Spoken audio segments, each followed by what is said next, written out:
بسم الله الرحمن الرحیم. کتێبخانەی ڕۆشنایی دەنجی. ناسنامەی کتێب. ناوی کتێب گەنج و تەسکیە. نووسینی ئیکرام کەریم. ناوی زنجیرە گەنجانە. زنجیرەی پەروەردەی ژمارە 7. تیراژ 1000 دانە. نۆبەی چاپ دووەم.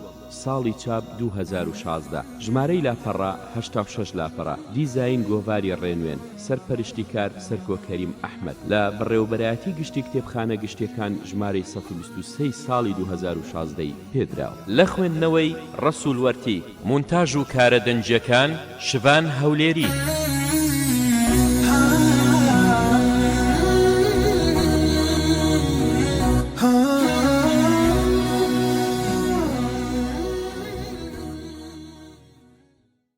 پێشەکی نووسەر.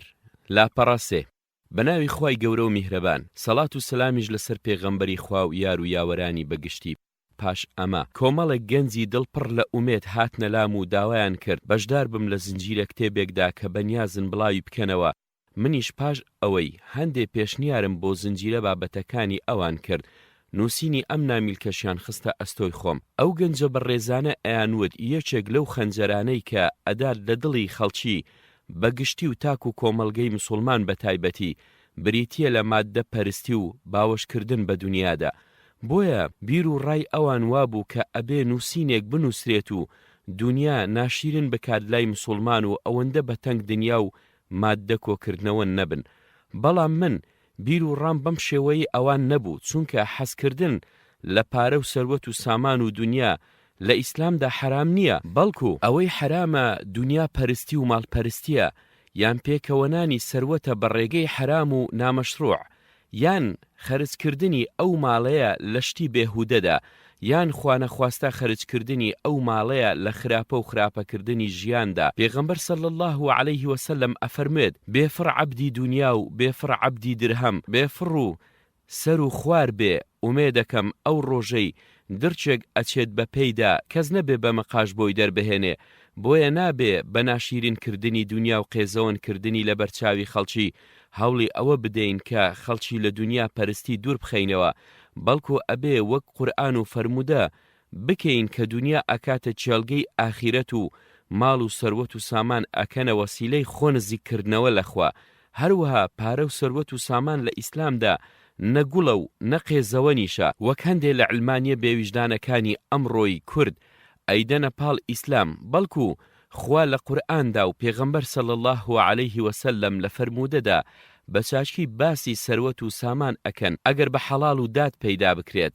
خوای گەورە ئەفەرمێ وَإِنَّهُ لِحُبِّ الْخَيْرِ لَشَدِيدٌ. مرۆڤ زۆر حەزی لە خێر هەیە. هەروەها ئەفەرمێ ئین تەرەکە خەیر، هەر کەس مرد و خێرێکی لێ بەجێما کە مەبەست بەو خێرە لە هەردوو ئاەتەکەدا پارە و سەروەت و سامانە.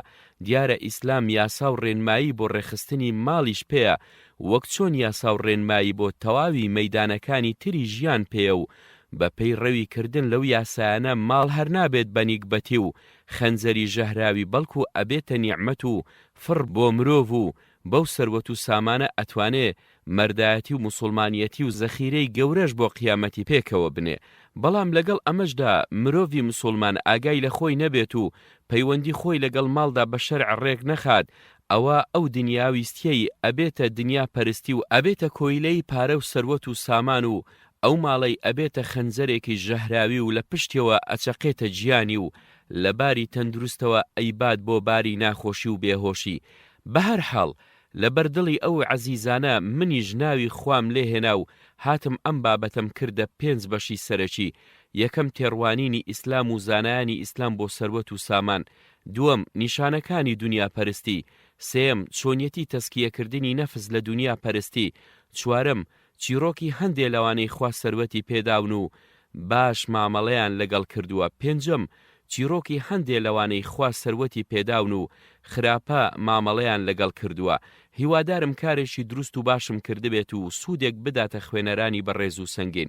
ئیکرام کەریم لە سلێمانی و لە ڕۆژی 31 ئابی 2014 نووسیویەتی. بەشی یەکەم تێڕوانینی ئیسلام و زانایانی ئیسلام بۆ سەروەت و سامان. زانایان ئەڵێن سەروەت و سامان کەرسەیەکە لە ذاتی خۆیدا نەمەدەح هەڵ ئەگرێت و نەزەم هەڵ ئەگرێت بەڵکو ئەوەی یەکێک لەو سیفەتانەی پێ ئەدات مامەڵەی خەڵکە لەگەڵ ئەو سەروەت و سامانەدا ئەگەر بوویە هۆی ئەوەی پیاوەتی و خێر و چاکە فێری خاوەن ماڵەکە بکات ئەوە شایەن بەوەیە کە مەدحی ئەو ماڵە بکرێت و بوترێت بەخوا سامانێکی باش و بەبەرەکەتە خۆ ئەگەر خاوەنەکەی فێری لوودبەرزی و خۆ هەڵکێشان و ڕەزیلی و نامەردی و گوناحباری ئەکرد ئەوە شایەن بەوەیە کە بوترێت بەخوا ماڵێکی خراب و پڕنیگبەتیە پێغەمبەری خوا عەلەیهی سەڵات وسەلام ئەفەرموێ دنیا بۆ چوار کەسە یەکێک خوا زانست و سامانیشی پێ ئەدات ئەو کەسەش بەو نیعمەتە خۆی لە پەروەردگاری خۆی ئەپارێزێت و پەیوەندی خزمایەتی ئەفامێت و مافی خوش جێبەجێ ئەکات ئەم کەسە لە باشترین پلەدایە کەسێکی تر هەیە کە خوا زانستێکی ئەداتێ بەڵام سامانی ناداتێ ئەو کەسە نیازێکی ڕاستگویانەی هەیە و ئەڵێ ئەگەر خوای پەروەردگار سامانی پێ بدا بە منیش وەک فلانە کەسم ئەکرد ئەو نیازەی بۆ حسێب ئەکرێت وەک ئەو فلان کەسە ئەبێت لە وەرگرتنی پاداشدا کەسێکی تر هەیە کە خوا سامانی ئەداتێ بەڵام زانستی ناداتێ ئەو کەسە بەبێ زانیاری کوێرانە دەست ئەخاتە ماڵەکەی نەخۆی لەخوا ئەپارێزێت و نەخزمایەتی ئەفامێت و نەمافی خواز جێبەجێ ئەکات ئەم کەسە لە خراپترین پلەدایە کەسێکی تر هەیە کە خوا نەزانستێکی ئەداتێ نەسامانێکیشی ئەداتێ ئەو کەسە نیازێکی خراپی هەیە ئەڵێ ئەگەر خوای پەروەردگار سامانی بدابام منیش وەک فلانە کەسم ئەکرد ئەو نیازەی بۆ حسێب ئەکرێت وەک ئەو فلان کەسە ئەبێت لە هەڵگرتنی باری گوناهدا بۆ حاڵاتی یەکەمیانە خوای گەورە ئەفەرمێت إنه لحب الخير لشديد مرۆڤ زۆر حەزی لە خێر هەیە هەروەها ئەفەرمێ إن ترك خيرا هەرکەس مرد و خێرێکی لێ بەجێما کەمە بەس بەو خێرا لە هەردوو ئاەتەکەدا پارە و سەروەت و سامانە وەک پێشتر ئاماژەمان بۆ کرد هەروەها ئەفەرمێ ولا تؤتوا السفهاء أموالكم التي جعل الله لكم قياما وارزقوهم فيها واكسوهم وقولوا لهم قولا معروفا نیسا ئاەتی 5 ینی ماڵ و سامانەکانتان مەدەنە دەست خەڵکی جێل چون ئەو سامانە ژیانی ئێوە پێوە بەندە و ڕای ئەگرێت پێغەمبەریش صلی الله عەلەیه وسلم لە دەیان فەرموودەدا مەدحی سەروەت و سامان ئەکات وەک ئەفەرمێت ئای کە باشە ماڵ و سامانێک لە دەستی کەسێکی باشدا بێت پێغەمبەر صلی الله عەلەیه وسلم بەردەوام نزای ئەکرد و ئەی فەرموو پەروەردیگارە داوات لێ ئەکەم کە شارەزایی و لە خواترسان و پارێز پاچی و دەوڵەمەندیم پێ ببەخشێت هەروەها مەدحی کەسی مسلمان و پارەدار ئەکات و ئەفەرمێ خوا بەندەیەکی لە خواترس و دەوڵەمەند و شاراوەی خۆش ئەوێت لە ئەنەسەوە بە سەحیحی هاتووە کە پێغەمبەر صلی الله عەلەیه وسلم پێی فەرمووە خوایە ماڵیشی زۆر بکە و مناڵیشی زۆر بکە و تەمەنیشی درێژ بکە و لێشی خۆش ببە ئەنەس خۆی ئەفەرموێ پێغەمبەر صلی الله عەلەیه وسلم 3 دوعای بۆ کردم ئەوە بوو بەدەستی خۆم 103 نەوەی خۆمم ئەسپەردەی خاک کرد دار و درەختەکانم ساڵی 2000 بەریان ئەدا و لێیان ئەخورا ئەوەندەش تەمەنم درێژ بوو شەرمم لە خەڵکی ئەکرد و ئومێدیشم وایە خوا لێم خۆش ببێت بە سەعدی کوڕی ئەبی وەقاسیشی فەرمووە ئەگەر میراتگرانت بە دەوڵەمەندی بەجێ بهێڵیت باشترە لەوەی بە هەژاری جیان بهێڵیت سەعیدی کوڕی موسەیب ئەفەرموێ خێر لەو کەسانەدا نییە کە سامان بنێن بەیەکەوە لە حەڵاڵدا ئەگەر بۆ ئەوەیان نەبێت کە خۆیانی پێ بپارێزن لە سوالکردن و خزمایەتی پێ بەهێز بکەن و لە شوێنی شایستەی خۆیدا سەرفی بکەن ئەجێڕنەوە کە سەعید پاش ئەوەی مرد بڕێک دیناری ئاڵتونی لێ بەجێما لەسرە مەرگا فەرمووی خوایە تۆ خۆت ئەزانی ئەو پارەیەم بۆیە پاشەکەوت کردووە بۆ ئەوەی کە پارێزگاری پێ بکەم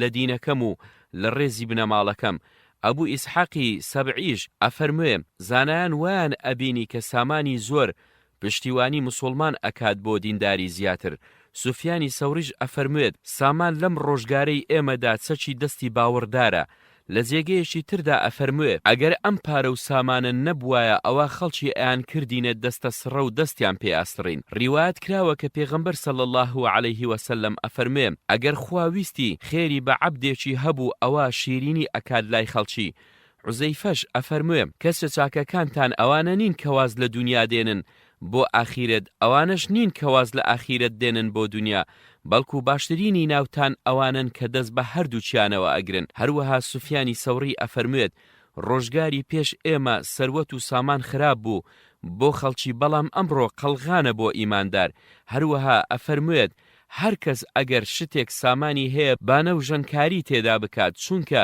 کەوتوینێتە ڕۆژگارێک هەر کەس محتاج کەوت یەکەمین شتێک کە لە دەستی ئەدات دینەکەیەتی بۆ حاڵەتی دووەمیشیان خوای گەورە ئەفەرمێ واعلموا أنما أموالكم وأولادكم فتنة وأن الله عنده أجر عظيم ئەنفال ئاەتی 28 ماڵ و سامانەکانتان و ماڵ و مناڵەکانتان مای فیتنەن بۆتان هۆشیار بن پێغەمبەر صلی الله عليه وسلم ئەفەرمێ دوو گورجی برسی بربدەیتە ڕانەمەڕێک ئەوەندە زیانی پێناگەێنن وەک چۆن پێداگرتن بۆ بەدەستهێنانی پارە و پلەی دنیایی زیان بەدینی خەڵکی ئەگەێنن پندێکی عەرەبیش هەیە زۆر جوانەکە ئەڵێ ماڵ و سامان ئەوە نییە هەر کۆ بکرێتەوە بەڵکو سامان و ماڵ ئەوەیە کە کەڵک بگرێت بەشی دووەم نیشانەکانی دنیا پەرستی لاپەڕە 15 هەندێک لە زانایانی ئیسلامی ئەوەیان ڕوون کردوتەوە کە دنیا پەرستی و دنیاویستی دوو شتی لە یەکتر جیان دنیاویستی ئەوەیە کە لە حەڵاڵدا بەشی خۆت و ئەوەی نەفەقەی لەسەر تۆیە دابینی بکەیت لانی کەم بۆ ساڵێک پاشان هەوڵ بدەی میراتگرانت بە دەوڵەمەندی جێبەهێڵیت نەک بە هەژاری تا دوای خۆت دەستپان نەکەنەوە لە خەڵکی ئیمامی بوخاری لە سەحیحەکەی خۆیدا بابێکدا ئەنێت و ئەڵێت پیاوێک باسی گڵدانەوەی قوتی 1 ساڵ ئەکات بۆ ماڵ و مناڵ و باسی چۆنیەتی خەرجی کێشانی خێزان ئەکات پاشان بۆ سەلماندنی ئەم مەبدەئە ئابووریە چەند فەرمودەیەک ئەکاتە بەڵگە و ئەفەرمێ بەری دارخورماکانی بەنی نەزیری ئەفرۆشت و قوتی 1 ساڵی ماڵ و مناڵی لێگڵ ئەدایەوە ئیمامی بەیهەقیش لە کتێبی سونەن الکوبرادا ئەڵێت باب الحەبسی الرەجل لأهله قوتە سەنەتی ئەمیش ئەم حەدیسە ئەکاتە بەڵگە بۆ قسەکەی و ئەڵێت لە سوفیانی کوڕی عونەینەوە ئەجێڕنەوە کە سوفیانی سەوری پێوتووە چەندێک قوتت بۆ ماڵ و مناڵت داناوە ئەوی ژووتی هیچ پاشان ئەو حەدیسەم بیرکەوتەوە کە لە عومەرەوە ڕیواەتی کردووە ئەجێڕنەوە کە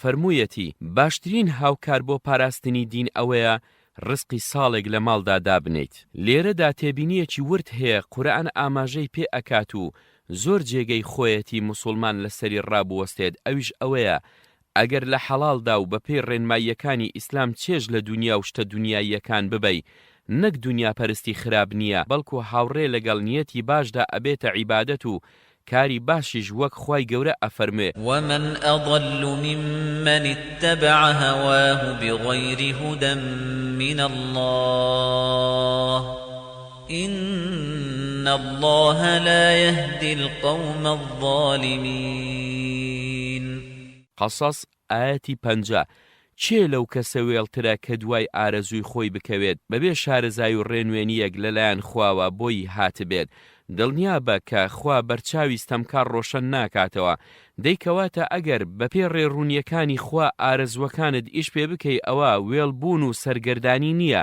پرسیار کرا لە ئەبوو سوفیانی ڕەعینی ئەو دنیای خوا لە قورئاندا لۆمەی ئەکات کامەیە بۆ ئەوەی پیاوی عەقڵ لی دوور بکەوێتەوە فەرمووی هەر شتێک لە دنیادا خۆشت ویست و مەبەستت دنیا بوو ئەوە خراپە هەر شتێکت لە دنیا خۆشویست و مەبەستت دوا ڕۆژ بوو ئەوە دنیا پەرستی نییە بەڵام کەوتنە شوێن دنیا و دوور لە ڕێنماییەکانی دین سەر بۆ دنیا پەرستی ئەچێشێت و مرۆڤی موسڵمان ئەبێ بە ئاگا بێت لەو مەسەلەیە زانایانیش چەند نیشانەیەکیان داناوە بۆ ئەو حاڵەتە ناتەندروستە کە بە کورتی ئەمانن یەکەم ئەوەندە بە دنیاوە سەرقاڵ بیت کە ئەرکە ئاینیەکانی بفەوتێنێ بۆی حەسەنی بەسری ئەفەرمێ خۆتان بە دوور بگرن لەو شتانەی سەرقاڵتان ئەکات بە دنیاوە چونکە دنیا هەروایە خەڵکی زۆر سەرقاڵ ئەکات بەخۆیەوە مرۆڤ هەر ئەوەندەی دەرگایەکی لە خۆی کردەوە بۆ خۆ سەرقاڵکردن ئەو دەرگایە دەرگای تری لێ ئەکاتەوە دووەم زۆر هەناسە هەڵکێشان بۆ دنیا و خەفەت خواردن بۆی زەیدی کوڕی سابت ئەڵێ لە پێغەمبەرم بیستووە کە ئەی فەرموو هەر لە خولیا و خەیاڵی دنیادا بێت خوای پەروەردگار کاروباری پەرش و بڵاو ئەکاتەوە و هەژاری ئەخاتە بەرچاوی بە بەردەوامی هەر ئەو ڕۆزیەشی بۆ دێت کە بڕیار دراوە بۆی بێت هەر کەسیش لە خولیا و خەیاڵی دوا ڕۆژدا بێت خوای پەروەردگار کاروباری بۆ جم و جۆر ئەکات دەوڵەمەندی ئەخاتە ناو دڵیەوە و دنیا حەز بکات یان حەز نەکات ئەبێ بەرەو ڕووی ئەو بەندەیە بڕوات ئیبن قەییمی ئەلجەوزی ئەڵێ ئەوەی دنیای خۆش ئەوێت سێ شت هەیە لەی جیانابێتەوە: خەفەتێکی پێویست، ماندووبوونێکی بەردەوام، پەشیمانیەک کە تەواو نابێت. هۆکەشی ئەوەیە ئەوەی دنیای خۆش ئەوێت بە هیچ تێر نابێت، کە ئەگاتە شتێک ئەکەوێتە خولیای شتێکی ترەوە کە لە سەروی ئەوەوەیە. حەدیسی سەحیح هەیە کە ئەفەرمێ ئەگەر نەوەی ئادەم دۆڵێک ئاڵتونی هەبێت ئەوە هەوڵ ئەدات بیکات بەدوان. هەندێک لە زانایان ئەڵێن هەر کەس دنیای ئەوێت با خۆی ئامادە بکات بۆ سەرشۆڕی. سێم، خۆشویستنی خەڵکانی دنیایی و ماستاوکردن بۆیان و خۆنزیکردنەوە لێیان و بەرنەگرتن لە کارە ناشەرعی و خراپەکانیان. سوفیانی سەوری ئەڵێ من خەڵکی دنیایی ئەناسمەوە بە سڵاوکردنەکەیدا لە خەڵکی دنیایی. چوار، زۆر باسکردنی دنیا و ڕاکردن بە دوایدا بەڕادەیەک ببیتە ویردی سەر زمانی و قسەی ناو کۆڕ و کۆبوونەوەکانی. هەندێ لە سەلەفی ساڵحی ئێمە ئەفەرمون هەر کەس شتێکی خۆشویست زۆر باسی ئەکات. هەندێکی تریان ئەفەرمون خۆشم نایەت لە کەسێک هەر باسی ورگ و ناوگەلی بکات. پندێکی جوانی ناو عەرەبیش هەیە کە ئەڵێ دڵ مەنجەڵە و زمانیش کەوچکی ناو ئەو مەنجەڵەیە. پیاوانی ڕاستەقینەی خوا لێیان نەبیستراوە کە سەرقاڵی باسی دنیا بن. ئەیوبی سەختیانی کە قوتابی ئیمامی ئەحمەدی کوڕی حەمبەل بووە ئەڵێ هەرگیز نەمبیستووە ئەحمەدی کوڕی حەمبەل باسی دنیای کردبێت. ئەمڕۆژ حاڵی زۆربەی خەڵک وای لێ هاتووە کە تا کۆڵ ئەبێت باسی دنیا ئەکات و پاش ئەوە ئەگەر کاتی مایەوە ئەوە باسێکی ئاخیرەتیش ئەکات. ئەوەی هەیەی بۆ دنیای خەرج ئەکات و ئەگەر شتێکیشی لێ مایەوە ئەوە بۆ ئاخیرەتی خەرج ئەکات. پێنجەم، لەبەر دنیا پاڵ بنێت بە ئاخیرەتەوە، لەبەر دنیا و ڕازیکردنی خەڵکی خوا بڕەنجێنێت لە خۆی. خوای گەورە ئەفەرمێت وابتغ فيما آتاك الله الدار الآخرة ولا تنس نصيبك من الدنيا وأحسن كما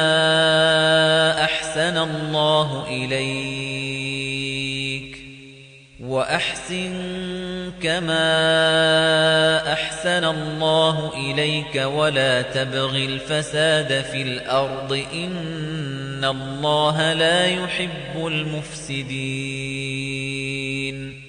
قەسەس ئاەتی 77. شوێن دوا ڕۆژ بکەوە بەو شتانەی خوای گەورە پێتی بەخشیوە و پشتی دنیای خۆشت لەبیر مەکە چۆن خوا چاکەی بەرامبەرت کردووە تۆش هەروە چاکە بکە و شوێن گەندەڵی مەکەوە لەسەر زەویدا. دڵنیا بە لەوەی کە خوا گەندەڵکارانی خۆش ناوێت. پێغەمبەر صلی الله علیه وسلم ئەفەرمێت هەر کەس خۆی بگەیەنێتە ڕەزامەندی خوا بەڕێگەی عاجزبوونی خەڵکی ئەوە خوش لێ ڕازی ئەبێت و خەڵکیش بۆی ڕازی ئەکات. هەر کەس خۆی بگەیەنێتە ڕەزامەندی خەڵکی بەڕێگەی عاجزبوونی خوا ئەوە خوش لێ عاجز ئەبێت و خەڵکیشی لێ ناڕازی ئەکات. پێغەمبەر صلی الله علیه وسلم بە موعازی فەرموو پێت بڵێم خراپترین کەس چێیە؟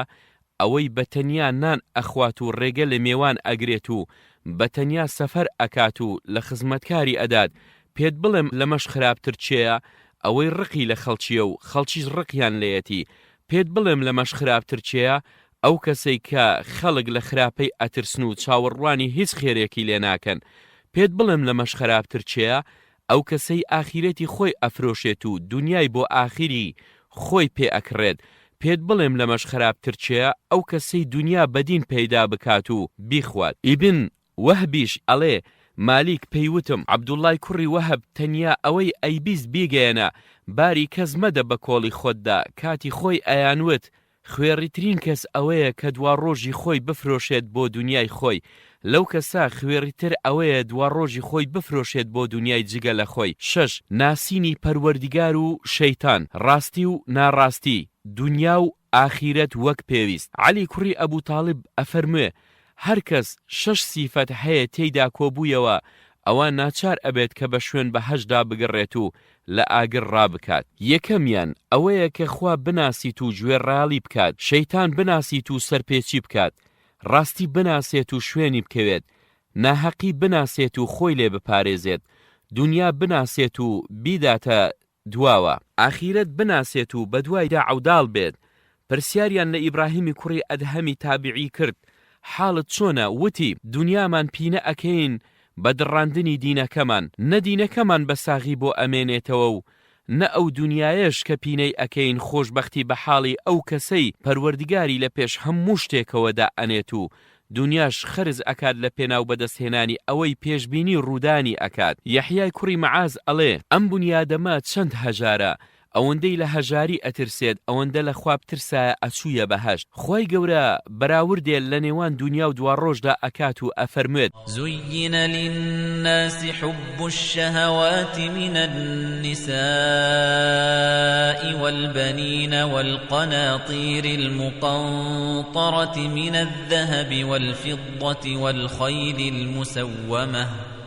والخيل المسومة والأنعام والحرث ذلك متاع الحياة الدنيا والله عنده حسن المآب قل أنبئكم بخير من ذلكم للذين اتقوا عند ربهم جنات تجري من تحتها الأنهار خالدين فيها وأزواج مطهرة ورضوان من الله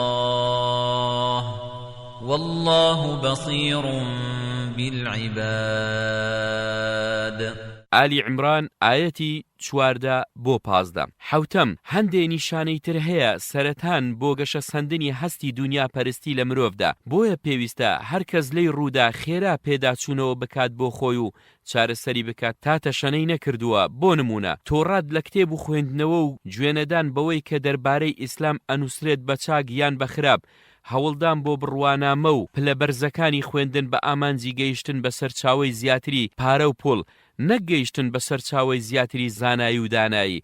هەر بۆیە ئەو کەسانە کە ئەگەن بە بڕوانامە و پلە بەرزەکانی خوێندن لە چاڵاکی ئیسلامی ئەکەون و واز لە وتاردان و نووسین و پەیوەندی کۆمەڵایەتیەکان و پەروەردە و پێگەیاندنی خەڵکی ئەهێن و کاری یەکەم و کۆتاییان ئەبێتە هاتن و ڕۆیشتن لە نێوان ماڵ و زانکۆدا. هەشتم کەسانی وا هەن کە خوای گەورە بەشی پێویستی پێداون لە دنیا و پێویستیان بەو سەرقاڵبوونە زۆرە نییە بە دنیاوە کەچی ئەوان لە بڕی ئەوەی بەکردداری سوپاس گوزاری خوای پەروەردیگار بن و لایەک بەلایەک ئاینەکەی ئەودا بکەنەوە و بکەونە هەوڵی بەهێزکردنی ئیسلام و باشترکردنی حاڵی مسلمان و لە قۆناغێکەوە بۆ قۆناغێکی تریان برن. دێن ئەوەندە سەرقاڵی بۆ خۆیان دروست ئەکەن ناپڕژێنێتە سەر ئەرکە ئاینیەکانیان وەک پێویست. ئەم جۆرە کەسانە هەندێک جار خوای پەروەردیگار زلەی میهرەبانی ئەدات لەیان و تووشی مایە پوچیان یان زیانی گەورەیان ئەکات تا بگەڕێنەوە بۆ باری سروشتی خۆیان و نەکەونەوە ناو دەریای دنیا پەرستیەوە، چونکە لە ڕاستیدا دنیا سروشتی وەک ئاوی دەریاوایە و سوێرە مرۆڤ تا زۆرتری لێ بخواتەوە زیاتر تینووی ئەبێت. هەندێک لە زانایان ئەڵێن مرۆڤی مسلمان ئەبێ زۆر خۆی بپارێزێت لە بەخیلی و باوەشکردنەوە بۆ دنیا، چونکە خوای گەورە نەفسی مرۆڤی وا خوڵقاندووە کە حەزی بە دنیا و پارەیە و لەو پێناوەدا نەک خۆی دائەنێت بەڵکو جاری وا هەیە پەنا بەخوا دینی خۆشی دائەنێت. خوای گەورە ئەفەرمێ وأحضرت الأنفس الشح. نیسا ئایەتی 128. بەخیلی و باوەشکردن بە دنیادا خوڵقێنراوە و ئامادەکراوە لەناو هەموو دەروونێکدا، کەواتە ئەبێ مرۆڤ بە حەزەر بێت لەوەی دەرونی نەبێت بە دوای بەخیلیەوە و لەبەر بەخیلی خۆی بێبەش بکات لە پلە بەرزەکانی مرۆڤ بوون و خواناسی بوون. وەک خوای گەورە ئەفەرمێت وأحضرت الأنفس الشح وإن تحسنوا وتتقوا فإن الله كان بما تعملون خبيرا. هەروەها ئەفەرمێ قل لو أنتم تملكون خزائن رحمة ربي إذا لأمسكتم خشية الإنفاق وكان الإنسان قتورا. ئیسرا ئایەتی 100. بڵێ ئەگەر ئێوە گەنجێنەکانی سۆزی خۆتان بەدەست بووایە ئەوە هەمویانتاندا ئەخز لە ترسی ئەوەی خەرج بێت. مرۆڤ هەروایە ڕژد و بەخیلە. هەروەها ئەفەرمێت ومنهم من عاهد الله لئن آتانا من فضله لنصدقن ولنكونن من الصالحين فلما آتاهم من فضله بخلوا به وتولوا وهم معرضون فأعقبهم نفاقا في قلوبهم إلى يوم يلقونه بما أخلفوا الله ما وعدوه وبما كانوا يكذبون.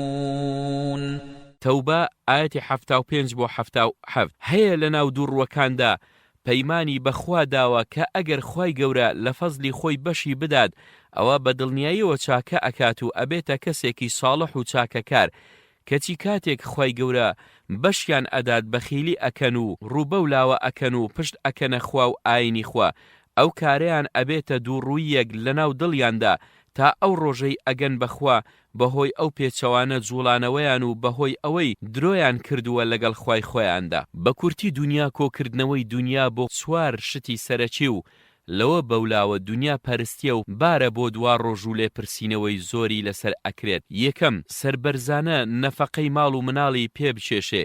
2 مەردانە پیاوەتی و چاکەی پێ بکەی بۆ دنیا. 3 شێلگیرانە پرۆژەی خێری پێ بکەیتەوە بۆ دوا ڕۆژ. 4 قارەمانانە بەو ماڵ و سەروەت و سامانە دین و دینداری ببەیتە پێشەوە.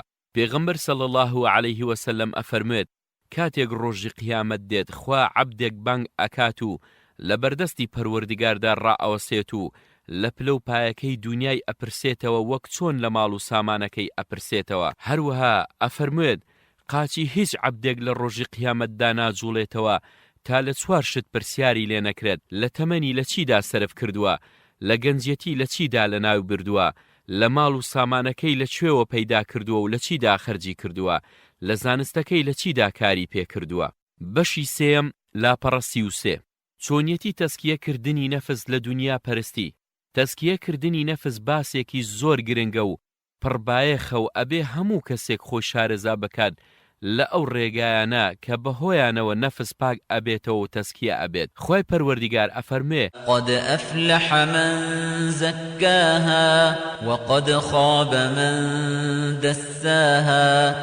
شەمس ئاەتی 9 بۆ 10 سەرکەوتووە ئەو کەسەی نەفسی خۆی پاک ئەکاتەوە و ڕەنج بە خەسارە ئەوەی نەفسی خۆی چڵکن ئەکات. بەرنامەی تەسکیەکردنی نەفس و پاکردنەوەی لە خوی خراپ و بردننی بەرەو ڕەوشتێکی بەرزی ئینسانی وەک زانایانی ئیسلام توێژینەوەیان لەسەری کردووە لەسەر 3 پایە ڕاوەستاوە. یەکەم جێبەجێکردنی ڕەوشتە کۆکراوەکان ئەخلاق الجەماعە لەگەڵ پەروەردگار و لەگەڵ خەڵکیدا. 2 زیندووکردنەوە و زیندوو ڕاگرتنی ڕەوشتەکانی پێغەمبەر صلی الله علیه وسلم لەگەڵ پەروەردیگار و لەگەڵ خەڵکدا. 3 خۆ بە دوورگرتن لە ئەخلاق و ڕەوشتی کافران و منافقان و سڕینەوەی نیشانەکانی نیفاق و کوفر لە دەرەوە و لە ناوەوەی خۆتدا. ئەم 3 خاڵە هەندێکی کەم ڕاوەیان بۆ ئەنووسین بە 3 بڕگە تا بسەلمێن. بڕگەی یەکەم جێبەجێکردنی ڕەوشتە کۆکراوەکان ئەخلاق الجەماعە لەگەڵ پەروەردیگار و لەگەڵ خەڵکدا. ڕەوشتە کۆکراوەکان بریتین لەو ڕەوشتانەی کە سەرچاوەکان بۆ دەیان ڕەوشتی جوانی تر، بۆ نمونە ئازایەتی یان بەخشندەیی یان دەستپاکی یان پارێزکاری. هەر یەک لەو ڕەوشتانە سەرچاوەن بۆ دەیان ڕەوشتی تری جوان. بۆ نمونە خوای گەورە ئەفەرمێت خذ العفو وأمر بالعرف وأعرض عن الجاهلين. ئەعراف ئاەتی 199 لێبوردەیی و بەخشندەیی بەدەستەوە بگرە فەرمان بەوە بکە کە کەلتورە و چاکە لەناو خەڵکیدا ڕوو لە کەسانی نەفام وەربگێڕە و لێیان بگەڕێ. ئیبن قەییمی ئەلجەوزی ئەڵێت قد جمع الله المكارم الأخلاق في قوله تعالى خذ العفو وأمر بالعرف وأعرض عن الجاهلين. یانی خوای گەورە هەموو ڕەوشتە جوانەکانی لەم ئاەتەدا کۆ کردوتەوە کە ئەفەرمێ خذ العفو وأمر بالعرف وأعرض عن الجاهلين. زانایان هەر یەکیان ئیجتیهادێکی جیاوازی کردووە بۆ ئەوەی بگاتە ئەوەی سەرچاوەی ڕەوشتە بەرزەکان کامانن. هەندێ ئەفەرمون سەرچاوەی هەموو ڕەوشتە باشەکان لەو 3 وشەی قورئاندایە. هەندێکی تر ئەڵێن پێغەمبەر هەموو ڕەوشتە باش و خراپەکانی لە 2 وشەدا کۆ کردوتەوە کە ئەویش بریتین لە ئەلبیر و ئەلئیثم. وەک ئەفەرمێت چاکە ئەوەیە کە ڕەوشتت جوان بێت و خراپەش ئەوەیە کە دڵەتە پەت بێت لە کارێک و پێت ناخۆش بێت خەڵکی بەو کارە بزانن. ئیبن قەییمی ئەلجەوزیش ئەفەرمێ سەرچاوەی ڕەوشتە باشەکان بۆ 4 سەرچاوە سەرەکی ئەگەڕێتەوە کە بریتین لە ئارامگرتن، پاکیزەیی، ئازایەتی، دادپەروەری، بە هەمان شێوە ڕەوشتە خراپەکانیش ئەگەڕێنەوە بۆ 4 ڕەوشتی سەرەکی: نەزانین، ستەمکردن، ئارەزووپەرستی، تووڕەبوون. ڕەوشتی باش بەرهەم دێت و ڕەوشتی خراپیش بە هەمان شێوە. بەڵام بەبیر و ڕای من سەرچاوەکانی ڕەوشتە باشەکان بریتین لە 2 سەرچاوەی سەرەکی: سیفەتی پەسەندی خەڵکی بە تەقوا کە لە قورئاندا بە درێژی باسی کردوون. دووەم، سونەتەکانی پێغەمبەر صلی الله علیه وسلم کە بە درێژی لە کتێبەکانی سیرە و سونەتدا باسی کردوون.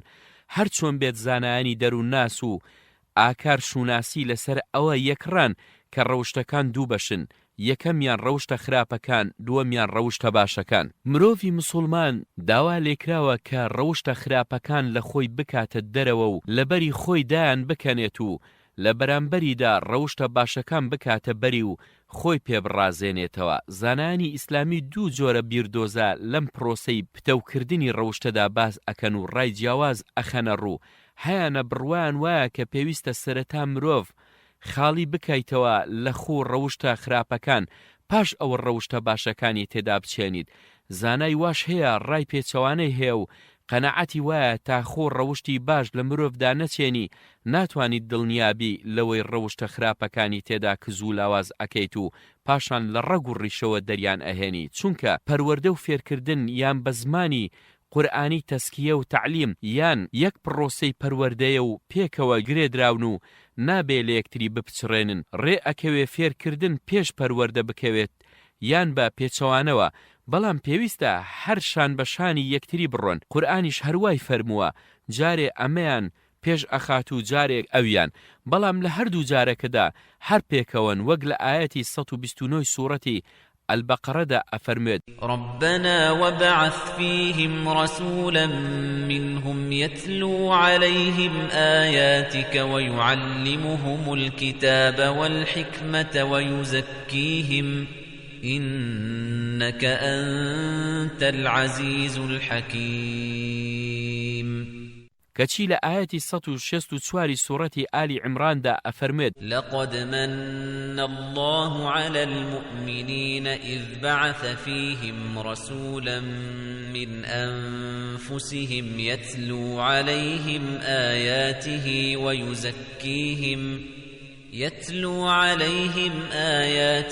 ويزكيهم ويعلمهم الكتاب والحكمة وإن كانوا من قبل لفي ضلال مبين.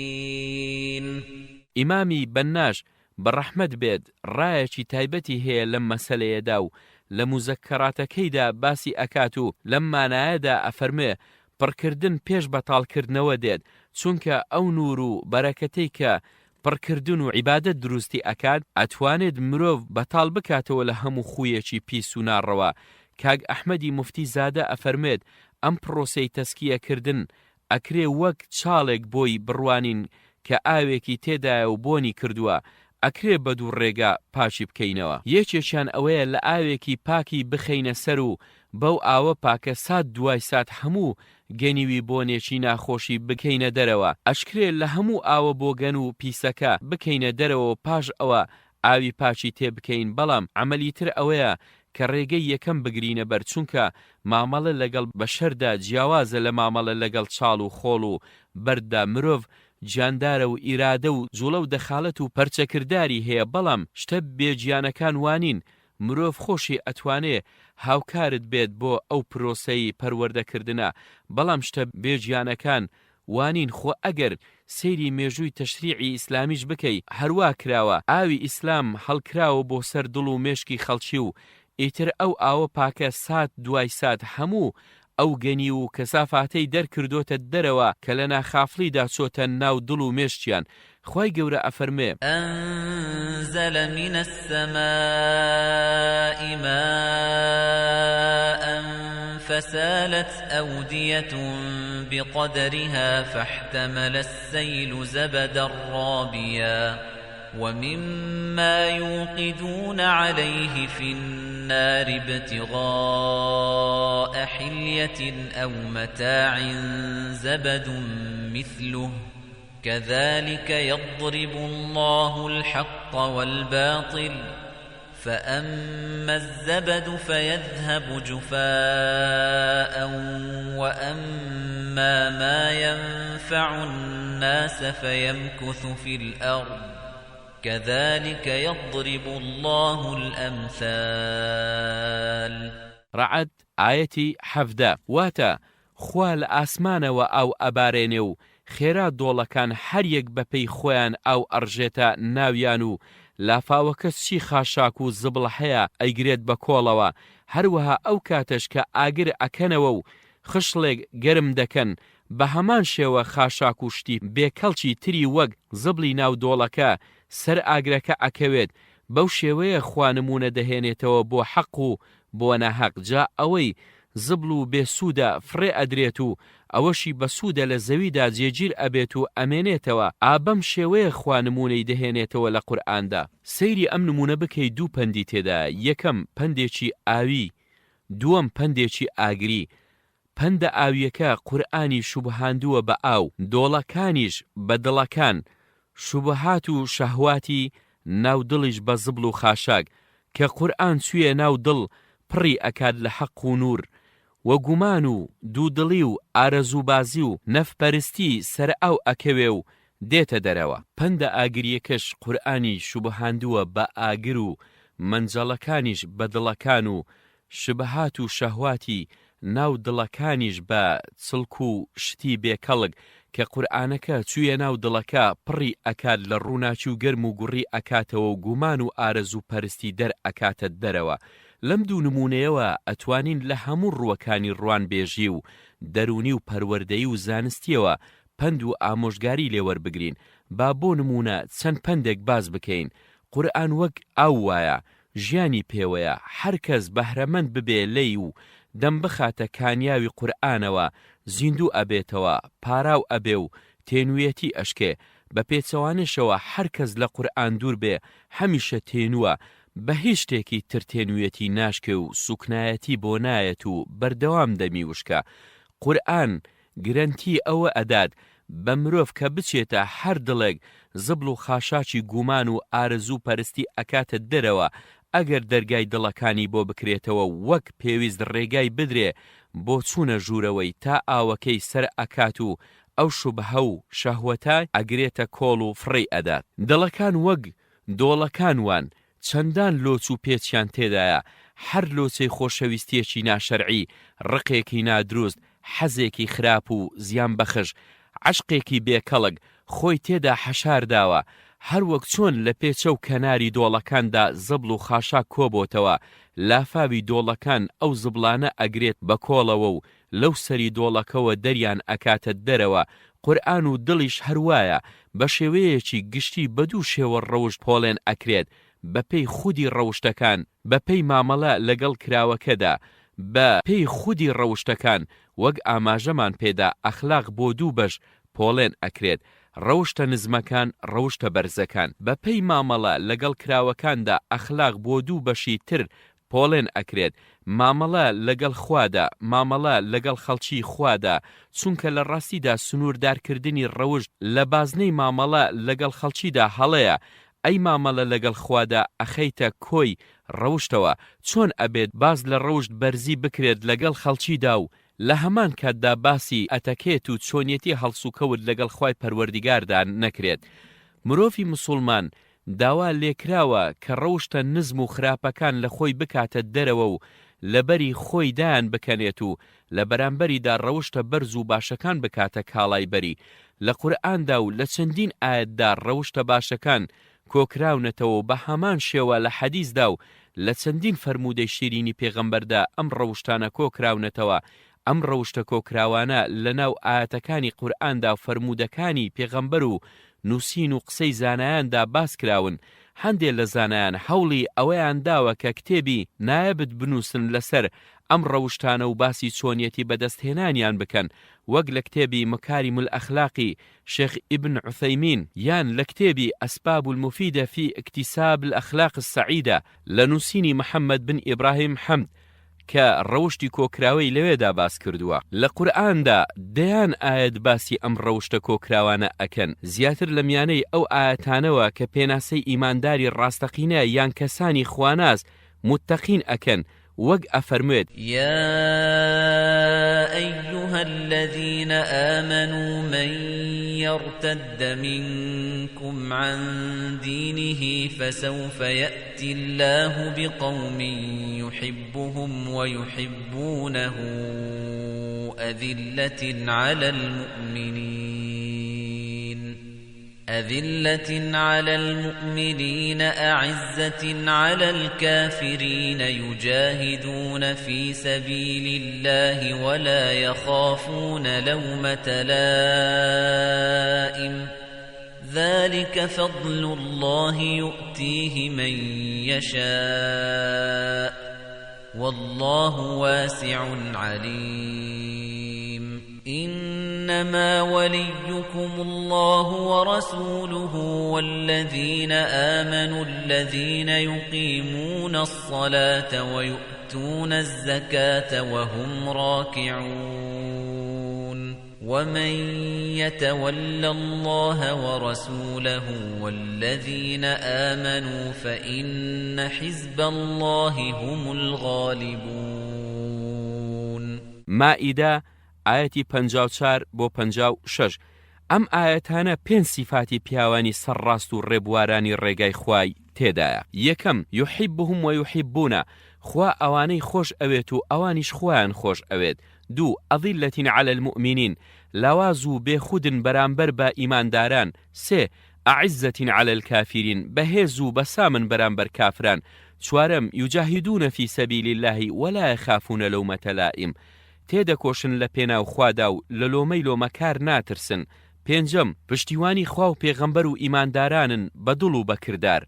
ئەوەی تێبینی ئەکرێت ئەوەیە ئەو کەسانەی ئەتوانن سەرکەوتن بەدەستبێن و قەڵاچۆی بەرەڵایی و هەڵگەڕانەوە لە ئیسلام بکەن، لە سەردەمێکدا خەڵکی پشت ئەکەنە ئیسلام، ئەوانن کە خاوەنی ئەو سیفاتانە بن کە لەو ئاەتانەدا باسی کردوون. ليس البر أن تولوا وجوهكم قبل المشرق والمغرب ولكن البر من آمن بالله واليوم الآخر والملائكة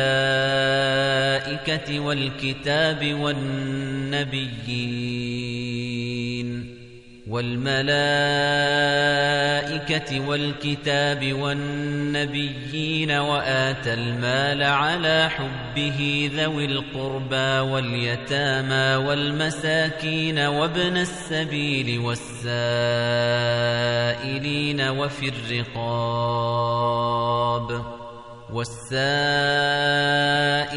وفي الرقاب وأقام الصلاة وآتى الزكاة والموفون بعهدهم إذا عاهدوا والصابرين في البأساء والضراء وحين البأس أولئك الذين صدقوا وأولئك هم المتقون. بقرة آياتي 177. كواتا پیاوی سەرڕاست و ڕاستگۆ و خەڵکی خواناس و لە خواترز ئەو کەسانن بە پێی توانای خۆیان دارایی ئەو سیفاتانە بن کە ئاەتەکە باسییان ئەکات. جیم قل أنبئكم بخير من ذلكم للذين اتقوا عند ربهم جنات تجري من تحتها الأنهار خالدين فيها وأزواج مطهرة ورضوان من الله والله بصير بالعباد. الذين يقولون ربنا إننا آمنا فاغفر لنا ذنوبنا وقنا عذاب النار الصابرين والصادقين والقانتين والمنفقين والمستغفرين بالأسحار.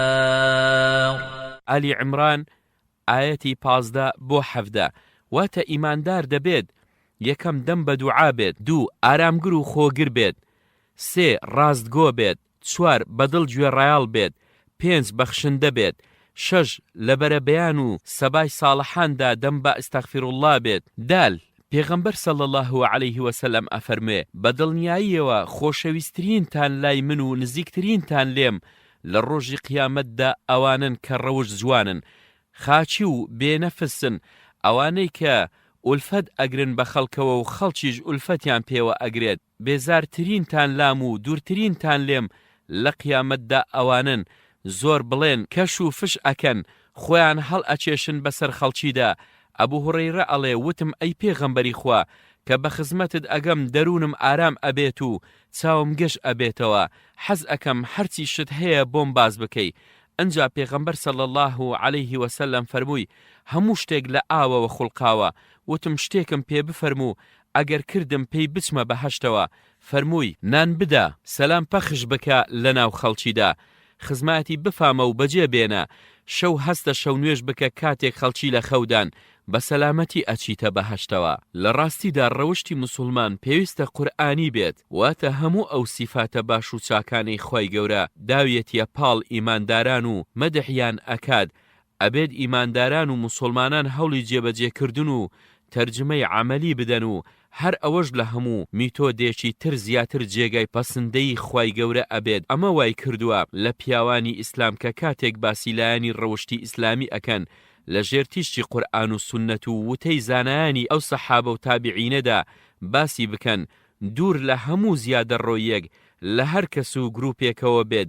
ئیمامی نەوەوی کە یەکێک لە ئیمامە گەورەکانی ئیسلام ئەمە وای لێ دەکات لە بواری ڕەوشدا کتێبی ڕیاض الصالحین دابنێت و هەر ڕەوشتێک بە چەند ئاەتێک و چەند فەرمودەیەک بسەلمێنێت. مامەڵەکردن لەگەڵ خۆی پەروەردیگاردا ئەبێ 3 خاڵی تێدا بێت. یەکەمینیان متمانت بە قسە و هەواڵەکانی خوا هەبێت. 2 وەرگرتنی ئەو قسە و بڕیارانە لە خۆی پەروەردیگارەوە بۆ جێبەجێکردن و پێڕەویکردن لێیان. 3 ڕوبەڕووبوونەوە لەگەڵ قەدەرەکانی خوادا بە ئارامگرتن و ڕازیبوون و ڕەوشت بەرزی لەگەڵ خوادا بە دەوری ئەم 3 خاڵەدا ئەسوڕێتەوە. لێرەدا تێبینیەکی پێویست هەیە ڕاستە ئاەتەکانی قورئان و فەرمودەکانی پێغەمبەر صلی الله علیه وسلم لێوان لێون لە باس و شرۆڤەکردنی ڕەوشتە بەرزەکاندا، بەڵام لە ڕاستیدا ئیسلام و زانایانی ئیسلام کراون بەسەر عەقڵ و فەرهەنگی میلەتاندا و بڕوایان وایە کە ئەم ڕەوشتە کۆکراوەنە بەهایەکی هاوبەشن لە نێوان مرۆڤەکاندا و ئەکرێت سوود لە سەرچاوەیەکی تریش جگە لە قورئان ببیندرێت بۆ بەدەستێنانی هەندێک لەو ڕەوشتانە. بۆ نمونە فەلسەفەی هەندێک لە بیرمەند و فەیلسوفەکانی پسپۆر لە ئەخلاقدا یان پەندی پێشینیان و فەرهەنگ و ئەزموونی میلەتان ئیبن ئەبی دونیا و ماوەردی و ئیبن حەزەمی زاهیری هەندێکن لەو زانایانەی کە لە کتێبەکانیاندا سوودیان لەم خاڵە زۆر بینیوە و لە فەرهەنگی میلەتان زەخیرەیەکی زۆری شانگواستۆتەوە بۆ ناونووسینەکانیان. بڕگەی دووەم زیندووکردنەوەی زیندوو ڕاگرتنی ڕەوشتەکانی پێغەمبەر صلی الله علیه وسلم لەگەڵ پەروەردیگار و لەگەڵ خەڵکدا. خی گەورە کە باسی ڕەوشتی پێغەمبەری ئیسلام ئەکات لە قورئاندا ئەفەرمێ وَإِنَّكَ لَعَلَى خُلُقٍ عَظِيمٍ. واتە تۆ بەسەر لووتکەی ڕەوشتە بەرزیەوە ڕاوەستاوی. پێغەمبەر صلی الله علیه وسلم خۆشی باز لە ئامانجی ناردنی خۆی ئەکات بۆ ناو خەڵکی کە ئەفەرموێت ئینەما بوعثت لئوتیممە صالح الأخلاق، من بۆ ئەوە نێردراوم تا ڕەوشتە باشەکان تێر و تەواو بکەم. زانایانی ئیسلام قەناعەتیان وایە کە هەر کەس بتوانێت چاو لە پێغەمبەر صلی الله علیه وسلم بکات و ڕەوشتەکانی ئەو لەگەڵ خوادا و لەگەڵ خەڵکی خوادا زیندوو بکاتەوە لە ژیانی شخصی و خێزانی و کۆمەڵایەتی خۆیدا، ئەوە بە دڵنیاییەوە ئەبێتە هەڵگری بەرزترین ڕەوشتی مرۆڤانە.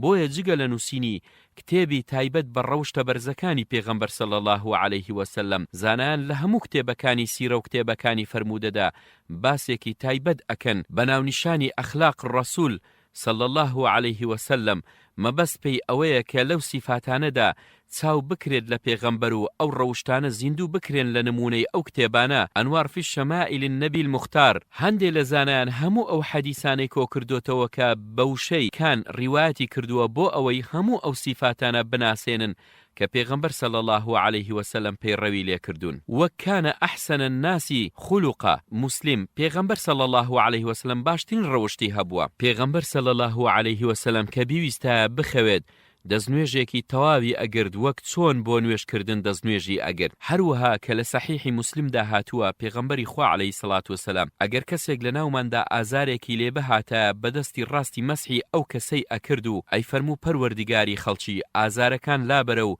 شیفای خۆت بنێرە، هەر تۆ شیفا بەخشی، هیچ شیفایەک نییە ئەوە نەبێت تۆ ئەینێریت، خوایە شیفایەکی وا بنێرە کە نەخۆشی دوای خۆی جێنەهێڵێت.